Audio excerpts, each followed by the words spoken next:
Hello viewers, কেমন আছো সবাই? আশা করি সবাই খুব ভালো আছো। আজ আমি বানাবো বান মাছের মেথি ব্যঞ্জন। অনেকেই আছে বান মাছ খায় না, কিন্তু এইভাবে রান্না করে খেলে তাদেরও কিন্তু খুব প্রিয় হয়ে যাবে।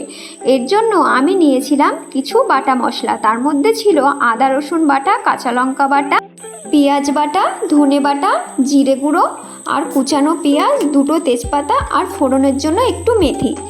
প্রথমেই আমি কড়াইতে তেল গরম করে তার মধ্যে মেথি ফোড়ন দিয়েছিলাম।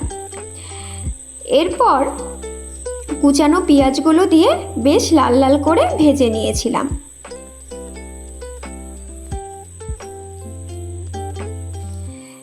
পেঁয়াজগুলো একটু ব্রাউন হয়ে এলে তার মধ্যে আদা রসুন বাটা আর কাঁচা লঙ্কা বাটা দিয়ে একটু নাড়াচাড়া করার পর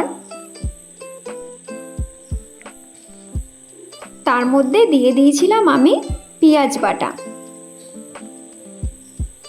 বেশ কিছুক্ষণ নাড়াচাড়া করার পর আমি তার মধ্যে দিয়েছিলাম ধনে বাটা আর একটু জিরে গুঁড়ো। এরপর দুটো তেজপাতা দিয়ে আরও কিছুক্ষণ কষানোর পর পরিমাণ মতো নুন, হলুদ আর একটু লঙ্কা গুঁড়ো দিয়েছিলাম। তারপর মশলা থেকে যখন তেল ছেড়ে এসেছিল, আমি বেছে রাখা বান মাছগুলো দিয়ে দিয়েছিলাম। এরপর বেশ কিছুক্ষণ কষিয়ে নিয়েছিলাম। তার মধ্যে দিয়ে দিয়েছিলাম একটু গোলমরিচ বাটা। ঢাকা দিয়ে এইভাবে 2-3 মিনিট কষিয়ে নিয়েছিলাম।